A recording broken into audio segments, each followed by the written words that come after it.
नमस्कार और बहुत बहुत स्वागत है आपका हमारी इस खास सीरीज़ न्यू ईयर रेजोल्यूशंस में, जहां पर हम रोज़ अलग अलग रेजोल्यूशंस की बात कर रहे हैं पूरे हफ्ते। और आज हम बात करेंगे आपकी फाइनेंशियल रेजोल्यूशंस की। आखिर क्यों इम्पॉर्टेंट है खुद को फाइनेंशियली प्लान करना, क्यों किसी रेजोल्यूशन के लिए ज़रूरत है उसकी नए साल में जाते हुए, ऐसा क्यों ज़रूरत है कि आप फाइनेंशियली भी खुद के लिए सोचें कि मैं अगले साल से अपनी बचत, अपनी कमाई, अपने इन्वेस्टमेंट के लिए कुछ बेसिक चीज़ें तो ज़रूर करूँगा। बहुत सारे दर्शक जो CNBC आवाज़ को देखते हैं वो इस चीज़ से काफ़ी ज़्यादा वाकिफ़ है, लेकिन पता नहीं कितने एग्जैक्टली करते होंगे। तो हमने सोचा कि क्यों ना हम हेल्थ की बात कर रहे हैं, मेंटल हेल्थ की बात कर रहे हैं, रिलेशनशिप्स की बात कर रहे हैं, तो फाइनेंशियल हेल्थ की भी तो बात आपसे कर लें। और अगर आवाज़ पर ये बात नहीं होगी तो और कहाँ होगी। इसीलिए इस खास सीरीज़ में आज आपकी फाइनेंशियल हेल्थ की बात होगी। और ये सारी बातचीत करने के लिए हमने दो बेहद ही तंदुरुस्त हर तरीके से हमारे खास मेहमानों को बुलाया। मैं इंट्रोड्यूस कराता हूँ। तो पूजा भिंडे मैडम हैं और साथ में हर्षवर्धन रूंगटा सर हैं। मैं बहुत ज़्यादा डिटेल इनके उसमें नहीं जाता। देश के दो सबसे बड़े जाने माने फाइनेंशियल प्लानर्स हैं, ये इनका सबसे बड़ा परिचय है। तो वेलकम बोथ ऑफ यू। आप रेगुलर आते हैं हमारे शोज़ पर, योर मनी में दर्शकों को सालों से इनफैक्ट सलाह दे रहे हैं, लेकिन आज थोड़ी सी अलग बातचीत करने जा रहे हैं आपसे। पहली बात, न्यू ईयर रेजोल्यूशन आप दोनों कितना बिलीव करते हैं? फर्स्ट मैडम यू, आपसे शुरुआत करते हैं। Thank you so much, Vipin, and it's so good to have on this show. Have us on this show for the New Year resolution specially. And जैसे हम आज New Year की बात करें, हम ऑलरेडी resolutions की बात करें, मुझे ऐसे लगता है कि हर इंसान को न्यू ईयर रेजोल्यूशन बनाना चाहिए। आप हेल्थ के लिए बनाते हैं, आपको वेल्थ के लिए भी बनाना चाहिए। भले ही हम उसको पूरे साल तक फॉलो ना करें, लेकिन एक रेजोल्यूशन होगा तो एक प्लान होगा, एक मेरे हिसाब से एक वे होगा जो मुझे पता है कि ये मुझे करना है, जो हमने नहीं किया है वो मुझे करना है। सो मेरे हिसाब से न्यू ईयर रेजोल्यूशन फाइनेंशियली होना चाहिए। चलिए, होना भी चाहिए और फाइनेंशियली भी होना चाहिए। हर्ष साहब? देखिए विपिन जी, मैं रेजोल्यूशंस बनाता ही नहीं। I mean for a simple reason, क्योंकि पता है कि हम इवेंचुअली जाके उसे फॉलो नहीं कर रहे हैं। So might as well you have medium to long term plans कि हमें करना क्या है over a period of time. आप उसे 1 जनवरी को इम्प्लीमेंट करें या 1 जून को करें, I mean that is immaterial. I think it is a process जो आप इनफैक्ट आप जो बात कह रहे हैं, सो हमने, जैसा मैंने कहा कि हमने पूरी सीरीज़ की और उसमें हमने जब शायद आई थिंक मेंटल हेल्थ वाले शो में वो बात निकल कर आई थी कि नए साल पे रिजोल्यूशन क्यों लेना। नए साल पे ये तो आपके पास साल भर मौका होता है कि आप सोचें कि कुछ नया शुरू करें। तो one of the guest says कि मौका तो होता है, लेकिन कई बार आपको एक हुक चाहिए होता है, तो शायद नया साल वो हुक बन जाए। हाँ, लेकिन आपके जैसे भी काफ़ी सारे लोग हैं जिनको ये लगता है, हाँ हम कितना कर पाते हैं वो इंडिविजुअल पर डिपेंड करता है, लेकिन अगर साल में हर दिन कर पाएँ या जब चाहें कर पाएँ तो उससे बेहतर तो कुछ हो नहीं सकता। अब उससे भी इम्पॉर्टेंट सवाल वो ये, और ये मैं आपसे शुरुआत करता हूँ, जो लोग फाइनेंशियल प्लानिंग, मान लीजिए मैं फाइनेंशियल प्लानिंग नहीं करता हूँ, तो क्या फ़र्क पड़ जाएगा लाइफ में? सो देखिए, now come to the planning side of it. एक है कि आप जब पैसे से आप पैसे हैंडल कर रहे हैं, तो जब आप शुरुआत करते हैं खर्च करने की, अगर आपने कोई प्लान नहीं बना रखा तो आप कहीं भी खर्च करेंगे। आप कोई भी एग्जांपल ले लीजिए, आप जिस कंपनी में काम करते हैं, आप कुछ भी काम करें, सब जगह एक बजटिंग होती है, चाहे कितनी बड़ी कंपनी हो, कितनी छोटी कंपनी हो। घर में आपके माँ बाप ने बजटिंग की है, तभी घर के खर्चे चलते हैं। सो आपको अपनी प्लानिंग फाइनेंशियली अगर आप पहले से शुरू करें, जितनी जल्द शुरू करें। हर एक इंसान की लाइफ स्टेज के बेसिस पे अलग अलग प्रायोरिटीज़ होती हैं। मैं ये कहता हूँ कि अगर आप एक कॉलेज स्टूडेंट हैं, तो कॉलेज स्टूडेंट को भी उनकी पॉकेट मनी की प्लानिंग करनी है कि मुझे बाहर फ्रेंड्स के साथ खाने में कितना खर्च लगना है, मूवीज़ में जाना है या और कोई खर्च करना है, तो आप अपनी पॉकेट मनी से प्लानिंग कर सकते हैं। इट्स द प्रोसेस जिसकी हम बात करें। बट नहीं करूँगा तो क्या होगा? नहीं करेंगे तो आप कैसे अपना मैनेज करेंगे? आप पता चला कि सारे पैसे आए हैं, शुरुआत में सब खर्चा कर दिए और फिर बाद में और कोई खर्चा वापस आ गया आपके ऊपर, तो कहाँ से फिर उसको फिर how will you provide for it? So planning नहीं करना, उसके जो कॉन्सिक्वेंसेज, जब तक चल गया तब तक ठीक है, लेकिन कहीं जाके आप एक बार अटकेंगे, उस समय से आपको शुरू करनी पड़ेगी। राइट। तो एक तो ये हो गया कि किसी भी दिन कहीं भी जाके अटक जाएंगे, फ़ायदे क्या होंगे? ये तो है क्योंकि मेरा एक सेफगार्ड हो गया, लेकिन अगर मैं फाइनेंशियली प्लान्ड हूँ तो उसके बेनिफिट्स क्या हैं? देखिए, मेरे हिसाब से फाइनेंशियल प्लानिंग करना, और अगर मुझे पता है मैंने किया हुआ है, वो सबसे पहला एक बेनिफिट है कि चलो मेरा टेंशन खत्म है, क्योंकि मैंने अपने फ्यूचर के लिए, चाहे वो शॉर्ट मिड लॉन्ग, जैसे हर्ष भी कह रहे हैं, उसकी प्लानिंग करी हुई है। अब जैसे प्लानिंग नहीं करते हैं तो इट्स लाइक मैंने गाड़ी में मैं बैठी हूँ, मैंने गाड़ी शुरू की है, मुझे पता ही नहीं मैं कहाँ जा रही हूँ। मुझे लॉन्ग ड्राइव पे जाना है, लेकिन लॉन्ग ड्राइव हम सिर्फ एंजॉयमेंट पे जाते हैं, डेस्टिनेशन पे जाने के लिए हमें वो जर्नी सेट करनी होती है। सो डेफिनेटली हमारी फाइनेंशियल प्लानिंग जर्नी अगर सेट है तो इसके फ़ायदे एक तो ये है विपिन कि हम ना जो ऑफर्स आते हैं, लोन्स आते हैं, जैसे पर्सनल लोन्स, बैड लोन्स हम कहते हैं, या क्रेडिट कार्ड यूसेजेस हैं, वो सबसे थोड़ा दूर रहेंगे। क्यों? क्योंकि मैंने ऑलरेडी मेरी कंटिजेंसी की प्लानिंग की हुई है। सेकंड, जब हम प्लानिंग में इंश्योरेंस की प्लानिंग करते हैं तो समझो कोई अचानक से हॉस्पिटलाइजेशन आ गया, चलो मेरी इंश्योरेंस है, मेरे को टेंशन नहीं है, तो मुझे उस टाइम पे इन्वेस्टमेंट ब्रेक करने की ज़रूरत नहीं है। तो ये हो गया दूसरा फ़ायदा। तीसरा, जब हम इन्फ्लेशन या महंगाई की बात करते हैं, मेनी अ टाइम्स लोग शुरुआत कर लेते हैं, चलो SIP करनी है, व्हाटएवर, कभी स्टॉक्स में डाल दिया, कहीं पे भी इन्वेस्टमेंट कर लिया। लेकिन जब वो गोल आता है तब समझ में आता है अरे इसका खर्चा तो इतना है और मैंने तो ये इतना किया, तो मेरा तो कितना बड़ा गैप हो गया। तो फाइनेंशियल प्लानिंग करते तो ये गैप भी आपका कम होता है कि चलो मैंने ये सोच के प्लानिंग की थी, उसमें महंगाई भी ऐड कर ली थी, तो अब मेरा इन्वेस्टमेंट इतना बड़ा और अब जाके मेरा खर्चा है तो वो मैच हो गया। तो ये 3-4 फायदे हैं। डेफिनेटली हम सब कमा क्यों रहे हैं जिंदगी जीने के आई लिए। थिंक ये सवाल मैंने इसलिए लेकर आया क्योंकि हम रेजोल्यूशन की बात कर रहे हैं। हम रेगुलर डे में बात कर रहे होते तो मैं आपसे अलग सवाल पूछता, लेकिन दर्शकों को अब यही समझने वाली बात है यहाँ पर, जैसा पूजा मैम ने बताया, हर्षवर्धन सर ने बताया कि नुकसान क्या आपको होने वाले। देखिए, अगर आप फाइनेंशियली प्लान्ड नहीं हैं तो अचानक से कोई खर्चा आएगा, अचानक से कोई कंटिजेंसी आएगी, अचानक से कोई बीमारी आ जाएगी, फिर आप क्या करेंगे? और वो क्या लेकर आएगा? मेंटल स्ट्रेस लेकर आएगा। वो क्या करेगा? मेंटल स्ट्रेस आपकी रेगुलर जो फिजिकल हेल्थ है उस पर एक स्ट्रेस डालेगा और कुल मिला के आपको एक स्पायरल में छोड़ देगा। जो 2-3 दिन के आपने कार्यक्रम में बातें सुनी, आई थिंक ये भी उससे कनेक्टेड है। अगर आप प्लान नहीं है पैसे, और पैसे से बड़ा स्ट्रेस मुझे कुछ लगता नहीं कि कुछ होगा। अचानक से आपको कुछ काम आ जाए घर में और अगर आप प्लान्ड नहीं है पैसे के मुकाबले, तो या तो फिर आप किसी से उधार मांगेंगे या जैसा आप कह रहे हैं लोन लेंगे, और वो अपने आप में नया स्ट्रेस है, वही एक डेट ट्रैप बन जाता है। हाँ, तो डेट ट्रैप है क्या कि आपने प्लान नहीं की और अचानक कुछ खर्चा आ गया, तो you have to borrow, there is choice ही नहीं है, फिर बोरो। मतलब एक अच्छी खुशहाल हैप्पी लाइफ के लिए फाइनेंशियल प्लानिंग इंपॉर्टेंट है। नहीं करेंगे तो फिर आप हमेशा एक ऐसी सिचुएशन के लिए तैयार रहिए जहां आपको झटके पड़ सकते हैं। एब्सोल्युटली, ठीक है, यही बात दर्शकों को समझाने की थी कि कोट था विपिन, सॉरी आपको यहाँ पे बोल रही हूँ, हमने कहीं पे सुना भी था, साथ में ही हम थे, कि लोगों की लाइफ में जो खुशी होती है वो सबके रीजंस शायद सेम है, खुश होने के रीजंस सेम है, लेकिन दुखी होने के जो रीजंस है ना वो सबके अलग अलग होते हैं। लेकिन इन्वेस्टमेंट या फाइनेंस में उल्टा है कि इन्वेस्टमेंट को जब आपका रिटर्न कमाता है वो सबके रीजंस अलग अलग है, क्योंकि आपने अलग अलग तरीके से प्लानिंग, लेकिन दुख या लॉस का रीजन एक ही होता है कि आपने प्लानिंग नहीं की। नहीं, अच्छी बात है ये। तो एक तो ये है कि आप किसी भी परिस्थिति का सामना करेंगे, कोई स्ट्रेस नहीं आएगा। दूसरा ये है कि शायद ज़्यादा प्लान तरीके से करेंगे तो जो आप लोग आके बताते हैं कि गोल्स बनाइए, आप अलग अलग लक्ष्य, तो भाई आप बेहतर घर खरीद पाएंगे, गाड़ी खरीद पाएंगे, बच्चों की अच्छी स्कूलिंग करा पाएंगे और तमाम चीज़ें, घूमना फिरना, तो एक बेटर मैनेजमेंट। अब सवाल ये उठता है कि 2 तरह के लोग हैं, जो तो शायद कहीं मिडवे होंगे फाइनेंशियल प्लानिंग में, आज उनकी बात छोड़ देते हैं, लेकिन जिन्होंने अब तक कुछ नहीं किया, हो सकता है कि उनके जीवन में अभी ये मौका ही ना आया हो, स्टार्ट कर रहे हो। जेनजी की हम बात कर लें, यंगस्टर्स की हम बात कर लें, और कुछ ऐसे हैं जो थोड़ा जीवन में आगे निकल गए लेकिन अभी तक किसी कारण से फाइनेंशियल प्लानिंग नहीं कर पाए हैं। 2 सवाल, एक आपके पास, जेनजी को जितना, जैसे हर्ष जी ने कहा, जितना जल्दी शुरुआत करेंगे उतना बेहतर है, क्या इस तरीके से फाइनेंशियल प्लानिंग में आप ज़्यादा लंबा रास्ता तय कर सकते हैं? जी बिल्कुल विपिन, इनफैक्ट मैं कहूँगी कि हम फाइनेंशियल प्लानिंग में सबसे पहला हमारा जो रूल या थंब रूल वो यही होता है कि स्टार्ट अर्ली।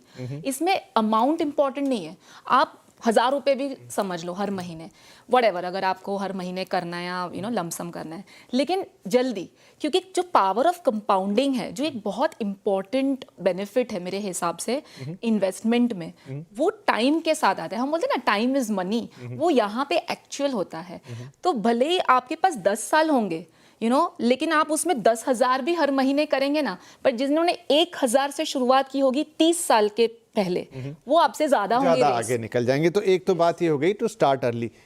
आपके पास ज्यादा कठिन सवाल, जिनसे बस मिस हो गई, किसी कारण से वो नहीं कर पाए, 35 साल 40 साल की दरमियानी उम्र में आ गए, क्या उनके लिए बहुत लेट हो गया, या आज भी अगर वो एक शुरुआत कर दें 2025 से तो बहुत कुछ बदल सकते हैं?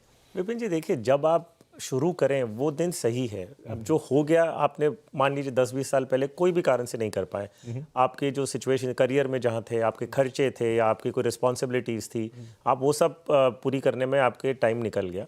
और अब जाके आप मान लीजिए 35-45 की उम्र में आए हैं, जब आपको लगता है कि मेरे पास पैसे बचे हैं, क्या कारण है आपको ये बोलने के लिए मैं अभी भी नहीं करूँगा, क्योंकि मैंने पिछले 10-20 साल नहीं किया तो मैं अभी भी शुरू नहीं करूँगा। सो आप अभी से शुरू कर रहे हैं, आज आपको नॉलेज मिली तो आप आज से शुरू करें। ये कंप्लेन करके मैंने पहले नहीं किया तो अभी भी नहीं करूँगा, I think it is not even a conversation point. तो जब आपको समझ आए तब से आप उसे इम्प्लीमेंट करें, दैट इज़ गुड। तकलीफ और बोलते हैं ना मिस्टेक क्या होती है, एक बार करने से मिस्टेक नहीं होती, जब आप दूसरी बार करते हैं उसे मिस्टेक कहते हैं। सो जब आपको नॉलेज मिल गई और फिर आपने एक्ट नहीं किया तो उसको डिले कहते हैं। राइट। डिले इसको नहीं कहते मुझे पता ही नहीं था तो मैंने किया नहीं, so that is not delay. Knowledge और ज्ञान आने के बाद फिर आपने इम्प्लीमेंट नहीं किया तो उससे गलती कहेंगे। सो आज आपको ऐसे लगता है कि आपको 2025 से शुरू करना है तो प्लीज़ अभी से शुरू करें। ठीक है, जो फायदे आपको पहले मिलने थे थोड़े कम मिलेंगे लेकिन मिलेंगे जरूर। Exactly, Right. नहीं करने का कोई कारण नहीं है। राइट। तो मित्रों, अच्छी खबर यह है कि इसमें कोई डिले नहीं हुई है, कोई लेट नहीं हुआ है। जिनके लिए वक्त है उनके लिए तो बहुत बहुत बधाई। बहुत अच्छी बात है कि 2025 से आप अच्छा बना लेंगे। और जो लेट भी हो गए, जिन्हें लगता है कि यार बहुत आगे आ गया जीवन में, अब क्या ही कितना हो पाएगा, नहीं, आपके लिए अभी भी देर नहीं हुई है। 2025 आपके लिए टर्न अराउंड ईयर हो सकता है फाइनेंशियल टर्म्स में। राइट। अब शुरुआत करते हैं। फाइनेंशियल प्लानिंग की शुरुआत कहाँ से की जाए? कमाई से, बचत से, निवेश से? कौन सा स्टार्टिंग पॉइंट होगा? आई थिंक तीनों ही चाहिए, क्योंकि आपकी जो इनकम है, जो कमाई है, उसमें से आपके ज़रूरी जो भी खर्चे हैं, जैसे EMIs हैं या जो घर चलाने के खर्चे, उसको निकालने के बाद जो आपकी सेविंग है, जो जिससे आपको इन्वेस्टमेंट करना है। सो आई थिंक तीनों एक साथ काम होता है। लेकिन इसमें एक और आता है जो हमारा लग्जरी एक्सपेंसेस या एंटरटेनमेंट एक्सपेंसेस हम कहते हैं, लोग उसके बाद सेविंग करना शुरू करते हैं। यहाँ पे एक ऑर्डर पहले करना है, सेविंग पहले करना है और एंटरटेनमेंट रूल है इसके लिए?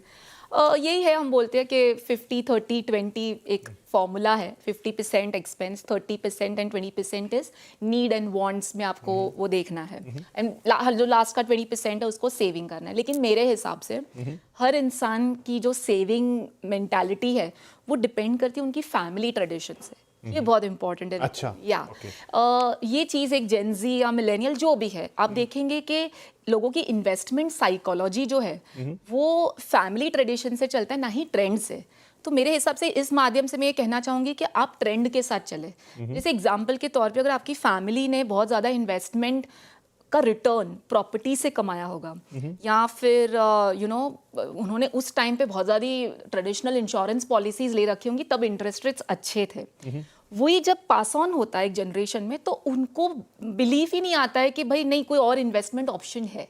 तो ये जानना जरूरी है कि ट्रेंड क्या है। आज ट्रेंड क्या है? इंटरेस्ट रेट्स इतने हैं, दूसरे जो ऑर्गेनाइज चीजें हैं जहाँ पे आपको रिटर्न्स बेटर मिल सकते हैं, तो you have to go with the trend. ठीक है। और ये क्रिप्टो वगैरह से दूर रहना है। तो दो बातें समझ में आई। एक तो आपको बचत करना जरूरी है। सिंपल शब्दों में 100 रुपए कमा रहा हूं तो एटलीस्ट 20 रुपए तो निकाल दूं, और खर्चे करने से पहले निकाल दूं, रादर देन कि खर्चों के बाद सोचूं कि अब 20 बचे कि 15 बचे, 20 पहले हटा दूं। और दूसरा, उनको कहां डालना है ये भी उतना ही इंपॉर्टेंट है। तो जैसा पूजा जी बता रही हैं कि बहुत सारे लोग ट्रेडिशनली ड्रिवन होते हैं, रियल एस्टेट में कर दूं, गोल्ड खरीद लूं, लेकिन अब जो आज जिस वक्त में हम खड़े हैं वो 20 रुपए का सबसे अच्छा इस्तेमाल क्या हो सकता है? विपिन जी, इसको है ना आपको बहुत पर्सनलाइज्ड वे में उसे बनाना पड़ेगा। I tell you why. अब एक इंसान है, मान लीजिए, जो 25 साल के हैं और उनके कलीग हैं वो भी 25 ईयर्स के हैं, दोनों 25 साल के हैं, दोनों एक ही पोस्ट पे हैं, एक ही कमाई कर रहे हैं। अब एक इंसान की जो रिक्वायरमेंट है वो ये है कि 5 साल बाद उन्हें अपने घर की कोई रिस्पॉन्सिबिलिटी को फुलफिल करना है। मान लीजिए उनकी बहन की शादी के खर्चे करने हैं, और दूसरे हैं जिनको 25-30 साल तक कोई रिक्वायरमेंट नहीं है पैसों की। तो क्या दोनों के लिए एक ही इन्वेस्टमेंट प्लान रहेगा? नहीं, क्योंकि एक इंसान की रिक्वायरमेंट अलग है, दूसरे की लाइफस्टाइल और रिक्वायरमेंट्स अलग है। सो इन्वेस्टमेंट प्लान जब आप बनाएं तो ये नहीं देखें। सो अक्सर लोग ये गलती करते हैं कि मेरे कॉलीग्स ये कर रहे हैं तो मैं भी वही कर रहा हूँ। क्योंकि मैंने सुना देखा उन्होंने पैसे बनाए तो मैं भी बनाना चाह रहा हूँ। सो पर्सनल फाइनेंस जो वर्ड है वो बहुत पर्सनलाइज्ड है। आपकी रिक्वायरमेंट, आपकी जो रिस्क टेकिंग कैपेसिटी है, आपकी अंडरस्टैंडिंग प्रोडक्ट्स के बारे में क्या है, आपका कंफर्ट किधर है, उस लिहाज में आपको शुरू करना पड़ेगा।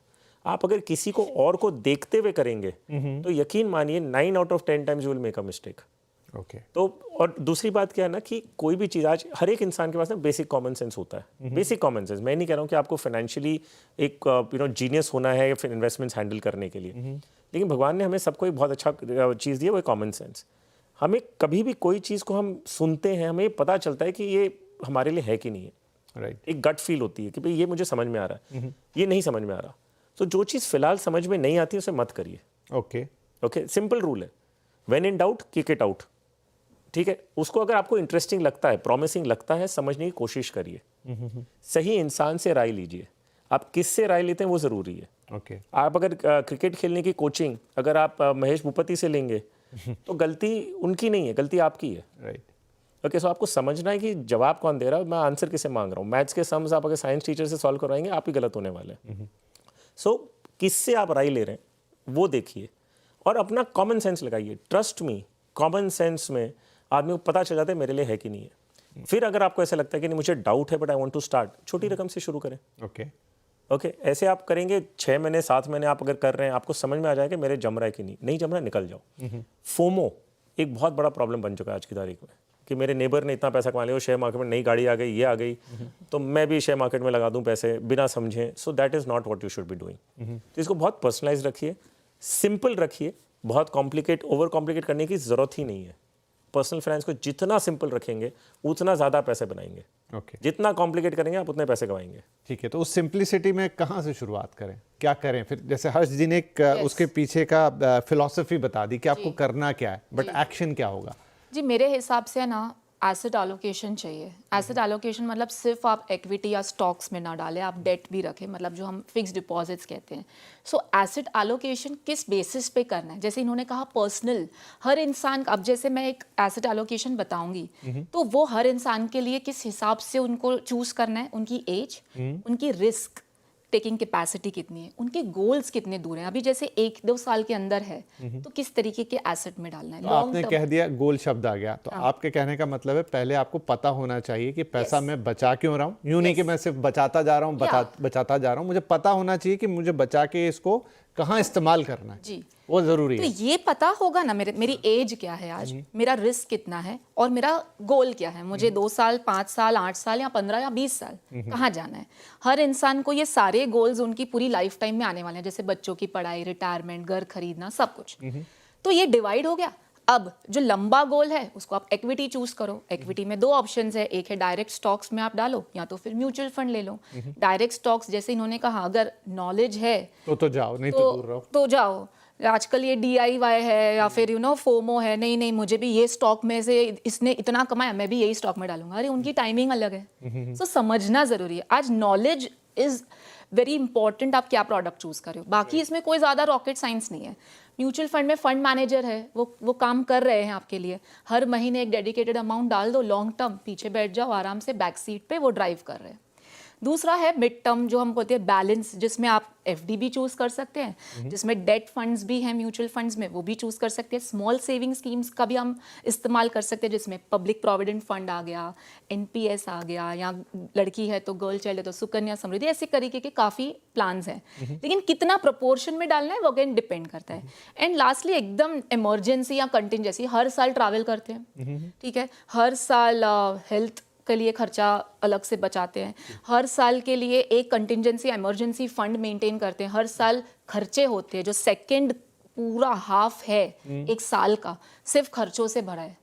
अब हर फेस्टिवल जो है वो जून से लेकर दिसंबर में सिर्फ खर्चे हैं। सो उसकी प्लानिंग जो 1 साल की होती है ना विपिन, वो हम एक कंटिजेंसी फंड या इमरजेंसी फंड का नाम देते हैं, बट टेक्निकली उसको आप लिक्विड फंड या फिर RD डाल सकते हैं या फिर आर्बिट्राज डाल सकते हैं। अब इन सब फंड्स का जो चुनाव है वो हर इंसान को अपनी टैक्स स्लैब के हिसाब से करना है कि भाई अगर मैं 30% में हूँ तो कहाँ मेरे टैक्स को मैं और बचा सकता हूँ, और मेरी टैक्स लायबिलिटी इतनी नहीं है तो मैं शायद यहाँ करूँगा तो मेरे रिटर्न्स इतने आएंगे। सो इसकी समझ अगर आप खुद रखते हैं तो वेल एंड गुड, लेकिन अगर आप नहीं करते हैं तो आप डेफिनेटली किसी एडवाइज़र के साथ या एक्सपर्ट के साथ बैठे।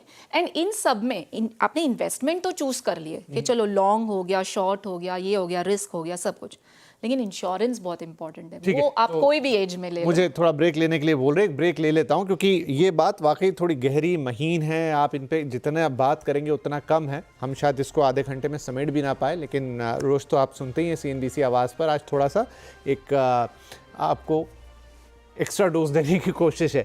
तो एक छोटा ब्रेक के बाद इंश्योरेंस की भी बात, और वो 2-3 छोटी छोटी चीज़ें जिन्हें आप 2025 में ज़रूर करिएगा ताकि आपकी फाइनेंशियल जर्नी जहां खड़ी है वहां से आगे बढ़े। शुरू नहीं हुई है तो एटलीस्ट शुरू हो जाए। छोटा ब्रेक के बाद ये 2-3 बड़ी बात।